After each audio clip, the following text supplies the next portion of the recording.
Di dalam hidup ini, khususnya di masa sukar, ada kalanya Tuhan serasa bersikap tidak peduli kepada kita.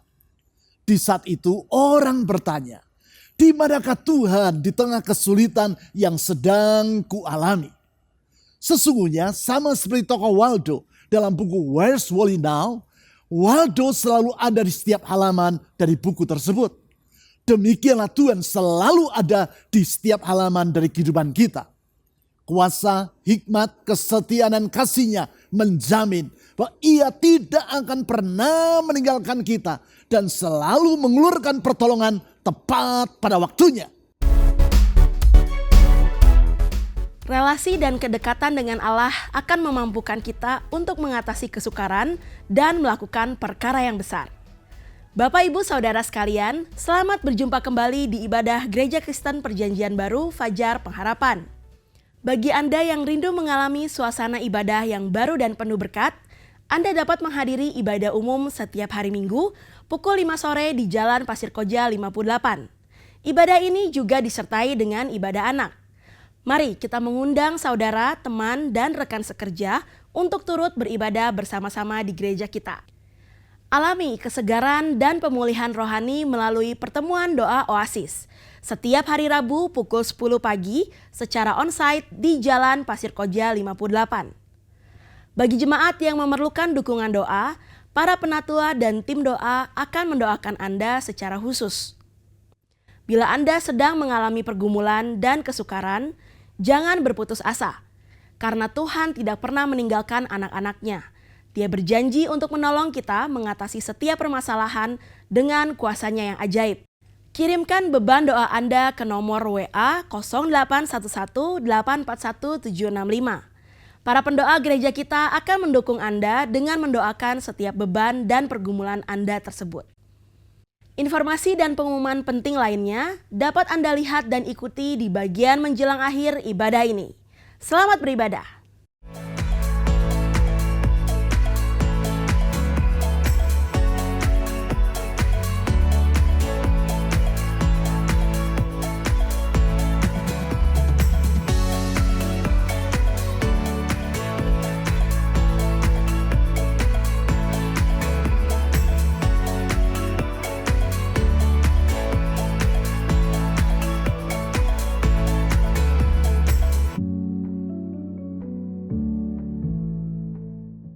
Pertanyaan yang lazim timbul di hati kebanyakan orang ketika mereka mengalami masa yang sukar adalah, di manakah Tuhan di tengah kesulitan yang sedang kualami? Kalau Tuhan Maha Kuasa, mengapa Ia membiarkan aku melewati semua ini? Kalau Tuhan Maha Pengasih, mengapa Ia tidak segera menolong diriku? Pertanyaan-pertanyaan tadi lazim disebut sebagai theodicy question, atau pertanyaan-pertanyaan tentang keadilan Tuhan. Pertanyaan seperti itulah yang menjadi pergumulan dari Harold Kushner, seorang rabi atau pemuka agama Yahudi yang hidup di Massachusetts, Amerika Serikat. Pergumulan batiniah yang ia alami karena melihat penderitaan yang dilewati oleh putranya yang bernama Aaron. Sebagaimana yang pernah saya ceritakan dalam khotbah saya yang lalu, ketika Aaron berusia 3 tahun, didapati bahwa ia mengalami kelainan genetis yang disebut sebagai progeria. Kelainan genetis ini mengakibatkan orang yang mengidapnya mengalami penuaan secara dini dan yang berlangsung dengan sangat cepat. Sebagai akibat, fungsi dari organ-organ tubuh dan syaraf yang bersangkutan mengalami kemerosotan sebelum waktunya. Sebagai contoh, seseorang yang mengidap progeria, walaupun masih berusia 10 tahun, namun jantung, paru-paru, ginjal, dan berbagai organ tubuh lainnya sudah sama seperti orang yang berusia 70 tahun. Itulah yang dialami oleh Aaron. Sehingga di usia yang masih dini, keadaan jasmaninya sudah sama seperti orang yang sudah uzur. Walaupun ia dapat berpikir dengan normal, namun Aaron tidak dapat menggerakkan anggota-anggota tubuhnya. Setelah melewati penderitaan yang sangat menyayat hati, akhirnya Aaron meninggal dunia di usia 14 tahun. Mendampingi putranya dalam melewati penderitaan yang sangat berat tersebut, Harold Kushner bertanya dalam hatinya, Di manakah Tuhan di dalam penderitaan yang dilewati oleh putraku ini? Di dalam pergulatan batiniah tersebut, ia mengambil kesimpulan bahwa hanya ada dua kemungkinan tentang Tuhan. Kemungkinan yang pertama yaitu bahwa Tuhan adalah pribadi yang berkuasa namun bersifat kejam. Sehingga walaupun sesungguhnya ia mampu untuk menolong manusia, tetapi dengan sengaja ia membiarkan manusia menderita. Kemungkinan yang kedua yaitu bahwa sesungguhnya Tuhan itu baik, namun kuasanya terbatas. Sehingga walaupun Tuhan berniat untuk mencegah penderitaan yang dialami oleh manusia dan bermaksud menolong yang bersangkutan, namun Tuhan tidak berdaya untuk melakukannya. Menghadapi kedua alternatif tersebut, Harold Kushner memutuskan untuk meyakini alternatif yang kedua. Ia memilih untuk meyakini bahwa sebenarnya Tuhan itu baik, namun kuasanya terbatas. Sebagai akibat, walaupun Tuhan ingin mencegah agar penderitaan tidak menimpa manusia, dan ia bermaksud untuk menolong mereka yang menderita sengsara, tetapi karena kuasanya terbatas, maka Tuhan tidak sanggup untuk melaksanakan niatan hatinya tersebut. Pandangannya itu ia tuangkan dalam bukunya yang diberinya judul When Bad Things Happen to Good People. Ketika hal-hal yang buruk menimpa orang yang baik. Pertanyaan kita sekarang adalah, benarkah bahwa Tuhan adalah sama seperti yang diyakini oleh Harold Kushner tersebut? Memang buku yang ia tulis tadi menjadi buku yang sangat laris dan banyak dibaca orang. Sedemikian larisnya sehingga sejak diterbitkan untuk pertama kalinya pada tahun 1981 sampai hari ini, buku tersebut telah terjual lebih dari 4 juta eksemplar. Untuk menjawab pertanyaan tadi dan agar kita mengenal siapakah Tuhan yang sesungguhnya, saya ajak saudara untuk membaca dan menelaah firman Tuhan yang ditulis di dalam Yesaya pasal 40 ayat 27 sampai 31. Sebelum membacanya, adalah baik apabila saya memberi gambaran secara singkat tentang isi dari kitab Yesaya. Kitab yang terdiri 66 pasal ini terbagi menjadi 2 bagian. Bagian yang pertama adalah pasal 1 sampai pasal 39 dan lazim disebut sebagai proto Yesaya atau Yesaya bagian pertama. Bagian yang kedua adalah pasal 40 sampai 66 dan lazim disebut sebagai Deutero Yesaya atau Yesaya bagian yang kedua.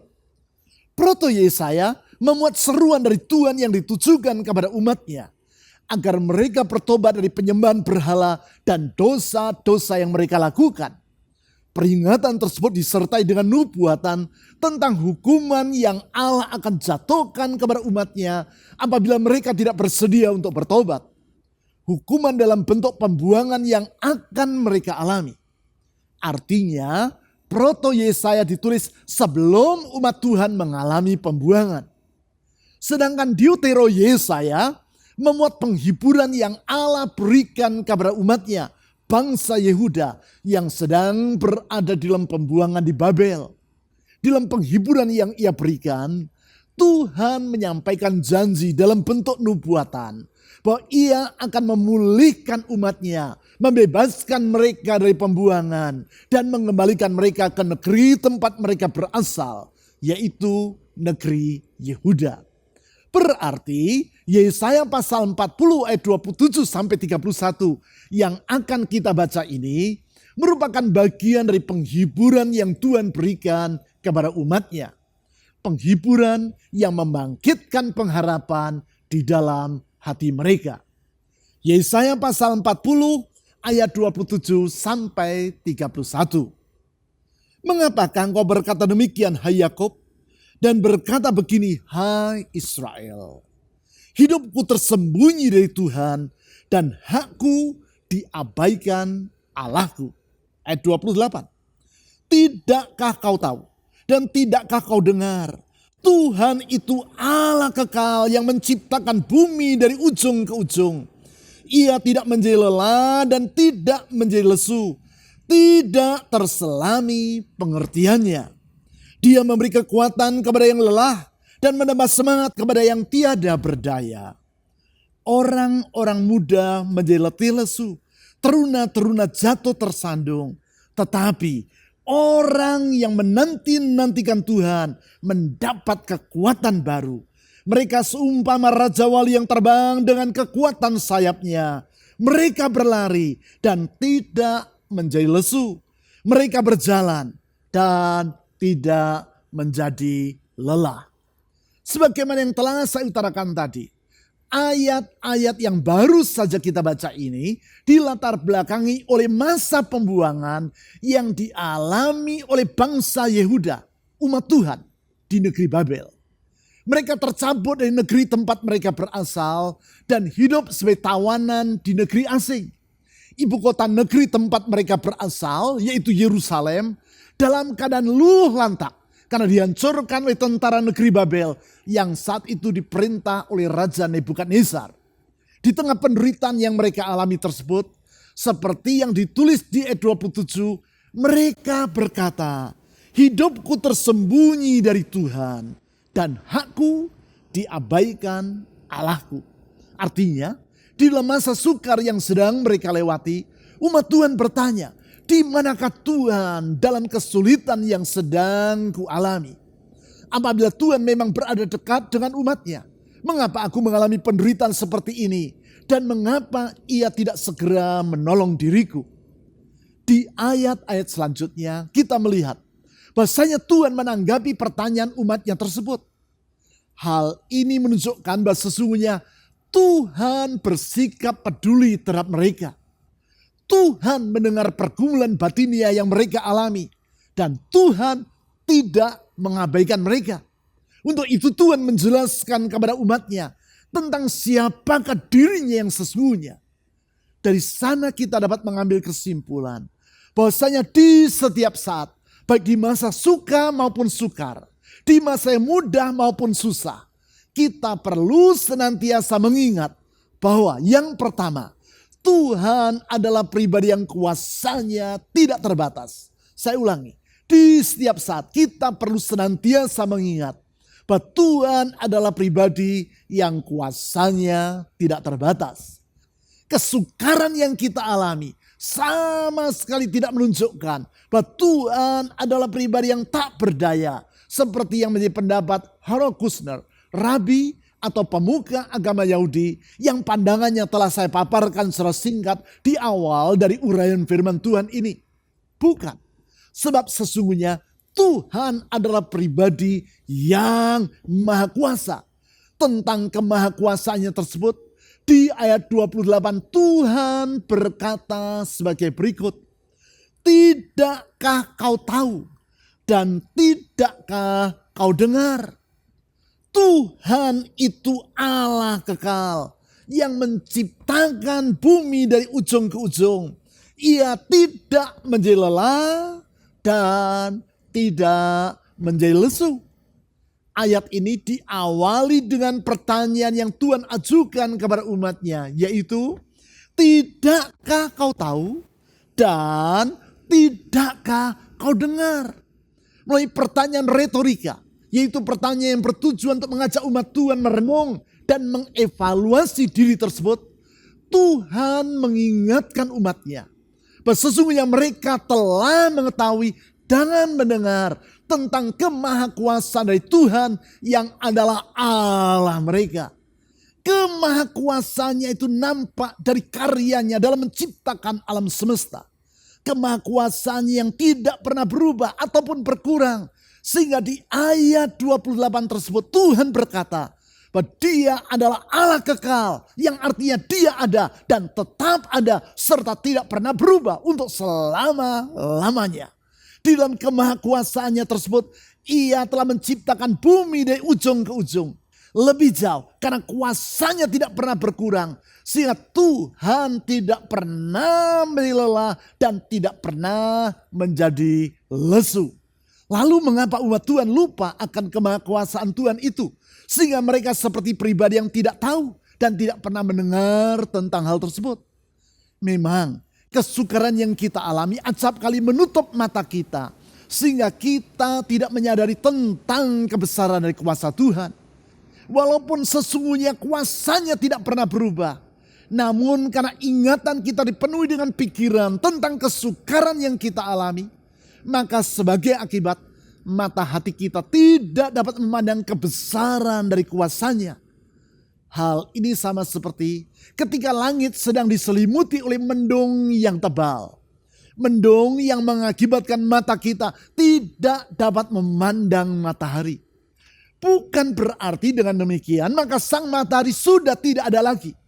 Begitu pula bukan berarti cahaya dari sang matahari berubah menjadi redup. Tidak.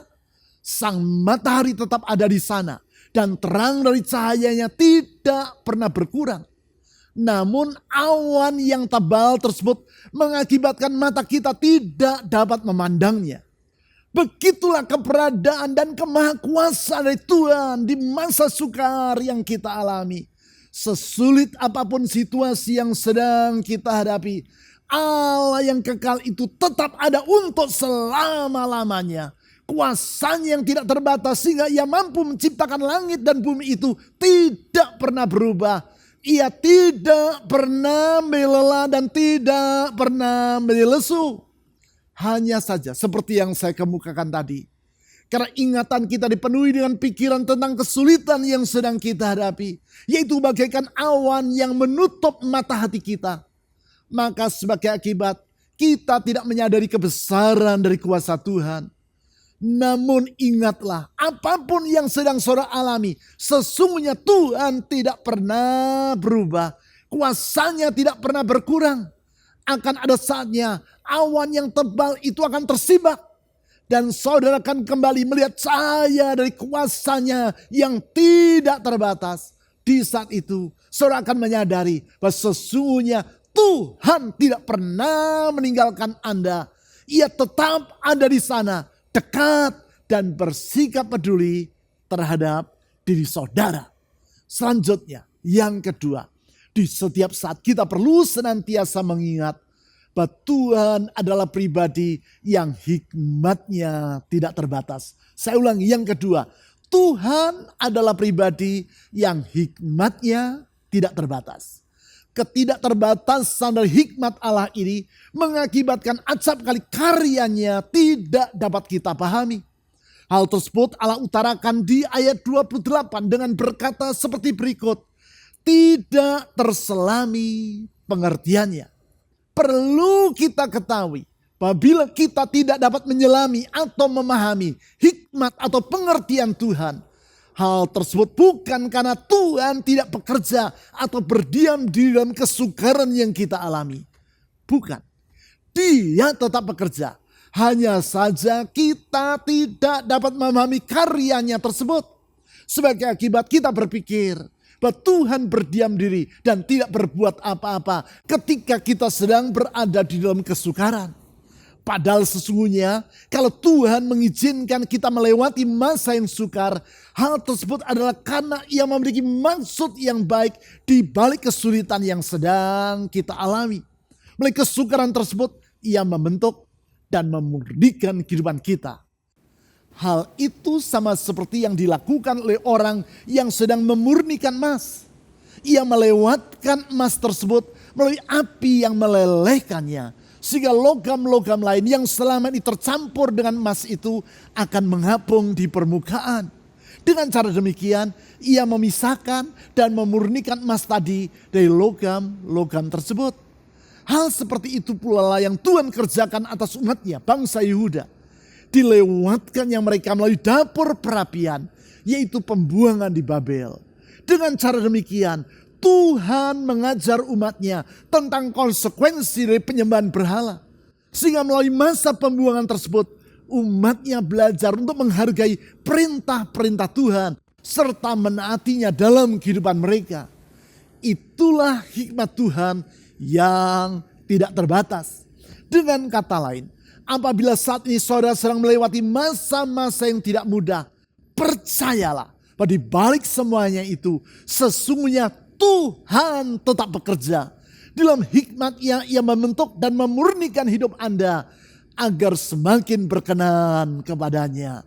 Oleh sebab itu pasrahkan hidup Anda ke dalam tangan pembentukannya. Dan di balik itu saudara akan melihat karyanya yang indah dalam hidup saudara. Sekarang yang ketiga. Di setiap saat kita perlu senantiasa mengingat bahwa Tuhan adalah pribadi yang kesetiaan dan kasih-Nya tidak terbatas. Saya ulangi, yang ketiga.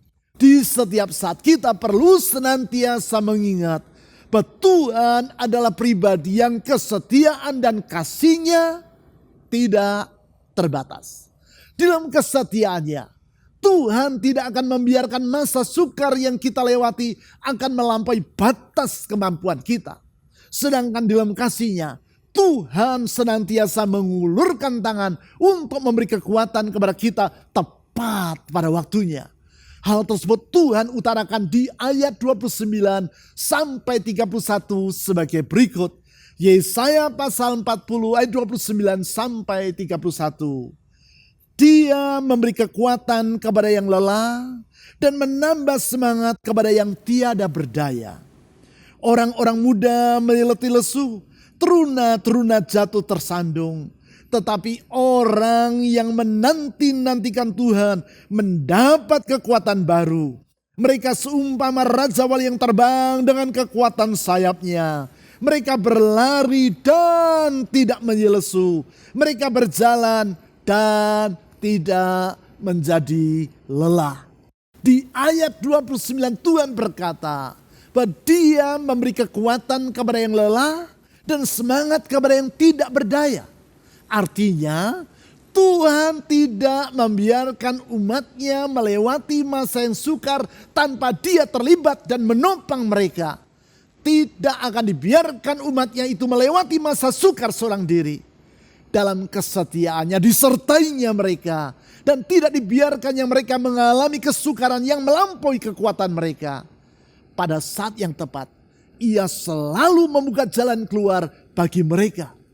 Hal itulah yang dialami oleh umat Tuhan dalam pembuangan di Babel. Tidak selama-lamanya Tuhan membuang mereka. Bahkan sebelum mereka mengalami pembuangan di Babel, melalui Nabi Yeremia, Tuhan berjanji bahwa sesudah 70 tahun umat yang berada dalam pembuangan, Tuhan akan mengembalikan mereka ke negeri tempat mereka berasal, yaitu negeri Yehuda. Janji Tuhan tersebut dicatat di dalam Yeremia pasal 29 ayat 10 sebagai berikut. Sungguh beginilah firman Tuhan. Apabila telah genap 70 tahun bagi Babel, barulah aku melawat kamu. Aku akan menepati janjiku yang indah kepadamu dengan mengembalikan kamu ke tempat ini. Artinya, Tuhan tidak akan membiarkan umat yang mengalami kesukaran yang melampaui kekuatan mereka. Bukankah janji tersebut juga Tuhan Yesus ucapkan kepada kita? Yaitu seperti yang dicatat dalam 1 Korintus pasal 10 ayat 13. Di ayat tersebut, Tuhan Yesus melalui Rasul Paulus berjanji sebagai berikut. Pencobaan-pencobaan yang kamu alami ialah pencobaan biasa yang tidak melampaui kekuatan manusia. Allah itu setia. Mari kita baca kalimat ini secara bersama-sama. 1, 2, 3. Allah itu setia. Saya baca sekali lagi. Dan sementara saya membacanya sampai kepada akhir ayat ini, saudara aminkan janji Tuhan Yesus tersebut di dalam hati saudara. Allah itu setia dan tidak akan membiarkan kamu dicobai melampaui kekuatanmu. Pada waktu kamu dicobai, Ia akan memberi kepadamu jalan keluar sehingga kamu dapat menanggungnya. Itulah kesetiaan dari Yesus Kristus Tuhan kita. Selanjutnya, di Yesaya pasal 40 ayat 30 sampai 31 dibandingkan antara orang muda atau para teruna dengan orang yang menanti-nantikan Tuhan. Disebutkan bahwa orang-orang muda, yaitu mereka yang secara alamiah memiliki fisik yang bugar, akan menjadi letih dan lesu serta jatuh tersandung. Tetapi tidak demikian halnya dengan orang yang menanti-nantikan Tuhan. justru mereka akan mendapat kekuatan yang baru. Artinya, apabila seseorang mengandalkan kemampuan dirinya seperti orang-orang muda dan para teruna yang berjuang dengan kekuatannya sendiri, maka cepat atau lambat mereka akan menjadi lelah dan kehabisan tenaga. Tetapi tidak demikian halnya dengan orang yang menanti-nantikan Tuhan atau berharap kepadanya. Justru mereka akan memperoleh kekuatan yang baru. Mengapa demikian? Sebab orang yang menanti-nantikan Tuhan atau bersandar kepadanya adalah sama seperti orang yang bermaksud untuk menuju ke lantai ke-40 dari sebuah gedung yang tinggi dengan menggunakan lift yang tersedia. Apabila orang berusaha untuk mencapai lantai ke-40 tersebut dengan berjalan melewati anak tangga, sebelum mereka sampai ke lantai 40, mereka sudah menjadi lesu dan jatuh tersandung. Tetapi bila mereka menggunakan lift, maka orang tersebut seumpama Raja Wali yang terbang dengan kekuatan sayapnya. Mereka berlari dan tidak menjadi lesu. Mereka berjalan dan tidak menjadi lelah. Kasih Tuhan mengangkat mereka. Kebenaran ini diutarakan oleh James Rowe dan Howard Smith dalam hymn atau lagu pujian yang mereka gubah pada tahun 1912 dengan judul Love Lifted Me. Lagu yang beberapa bulan yang lampau telah kita nyanyikan di dalam ibadah kita. Yaitu lagu dengan liriknya yang sebagai berikut. Love lifted me. Love lifted me. When nothing else could help. Love lifted me. Love lifted me. Love lifted me. When nothing else could help. Love lifted me. Kasih mengangkat diriku. Kasih mengangkat diriku. Ketika tiada yang lain yang dapat menolong. Kasih mengangkat diriku. Ingat, kesetiaan dan kasih Tuhan bersifat tidak terbatas dan tidak pernah berubah untuk selama-lamanya. Bahkan ketika umatnya bangsa Yehuda bersikap tidak setia, yaitu dengan menyembah berhala, Tuhan tetap bersikap setia kepada mereka. Dalam kasih-Nya Ia mengangkat serta menopang mereka. Dalam kesetiaannya Ia membuka jalan pertolongan bagi mereka tepat pada waktunya. Kehadiran Tuhan Yesus yang senantiasa berada dekat dan menyertai umatnya tersebut mengingatkan saya kepada buku yang saya belikan untuk anak-anak saya ketika mereka masih berusia bocah. Buku yang berjudul Where's Wally Now? Di manakah Wally sekarang? Itulah buku seri bergambar yang tanpa kata-kata di dalamnya. Siapakah yang dimaksudkan dengan Wally di dalam buku tersebut? Wally adalah nama lain dari Waldo, seorang tokoh yang mengenakan kacamata dan memakai tutup kepala dengan jambul merah di atasnya, serta mengenakan kaos lengan panjang berwarna putih yang dihiasi dengan strip-strip berwarna merah. Anak yang membaca buku tersebut harus dapat menemukan Waldo atau Wally di antara puluhan bahkan ratusan gambar-gambar lain yang menghiasi halaman-halaman dalam buku tersebut. Pada halaman-halaman awal dari buku itu adalah tidak terlalu sukar untuk menemukan Waldo. Karena jumlah objek dan orang yang menghiasi halaman itu tidak terlalu banyak. Sehingga di sana Waldo nampak menyolok. Namun di halaman-halaman berikutnya terasa semakin tidak mudah untuk menemukan Waldo. Alasannya adalah karena jumlah objek dan orang yang ada pada gambar di halaman tersebut semakin sangat banyak dan keberadaan Waldo atau Wally semakin tidak menyolok. Sehingga diperlukan kesabaran dan ketelitian agar sang Waldo dapat ditemukan. Demikian pula halnya di dalam perjalanan hidup kita sebagai seorang pengikut Kristus. Ada kalanya tidak terlalu sukar bagi kita untuk melihat kehadiran Tuhan Yesus dalam menyertai kita. Sama seperti tidak terlalu sukar bagi kita untuk melihat keberadaan dari Waldo di halaman-halaman awal dari buku tadi. Tetapi di waktu yang lain, Serasa seperti sangat sukar bagi kita untuk melihat kehadiran Tuhan dalam menyertai diri kita. Hal ini sama seperti serasa sangat sulit untuk melihat Waldo pada halaman-halaman belakang dari buku yang saya ceritakan tadi. Yaitu karena Waldo tertutup oleh berbagai objek yang lain. Tetapi kalaupun kita tidak kunjung dapat melihat Waldo, yakinlah bahwa sesungguhnya ia ada di setiap halaman yang kita hadapi. Demikian pula halnya kalau di tengah kesukaran yang kita alami, serasa kita tidak dapat melihat kehadiran Tuhan Yesus yang berada dekat dengan diri kita. Dalam situasi seperti itu, tetaplah percaya bahwa sesungguhnya Tuhan Yesus tidak pernah meninggalkan kita. Waldo tetap ada di setiap halaman dari buku Where's Wally Now. Demikian pula halnya dengan Tuhan Yesus. Ia tetap ada di dalam setiap halaman dari buku kehidupan kita. Ia tetap ada dan dekat dengan kita. Kuasanya, hikmatnya, kesetiaannya dan kasihnya tidak terbatas dan tidak pernah berubah.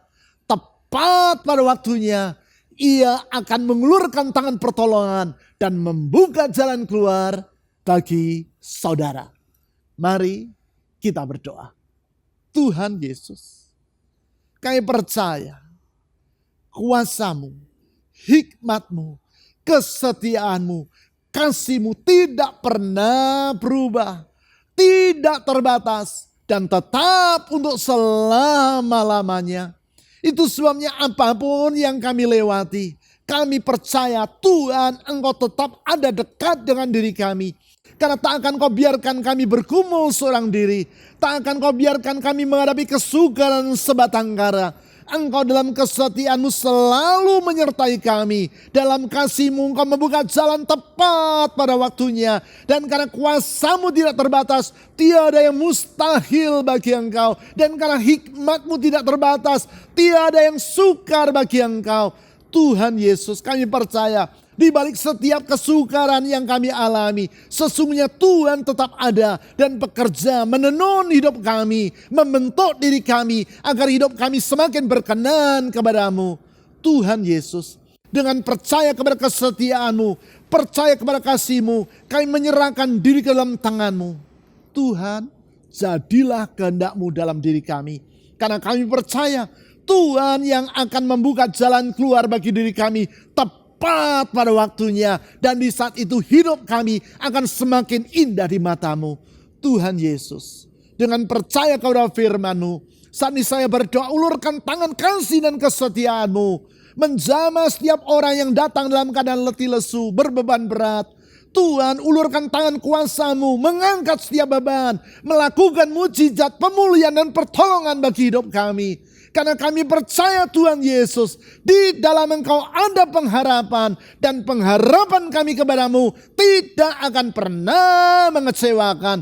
Di dalam nama di atas segala nama, nama Yesus Kristus, kasih yang mengangkat hidup kami telah berdoa. Amin. Ku nanti Engkau, Allah kuasa, dalam kemuliaan yang kudus. Ku sembah Engkau, Allah kuasa, dalam kemuliaan yang kudus. Ku nanti Engkau, Allah kuasa, dalam kemuliaan yang kudus. Ku sembah Engkau, Allah kuasa, dalam kemuliaan yang kudus. Berikut adalah beberapa informasi dan kegiatan gereja kita yang dapat Anda ikuti.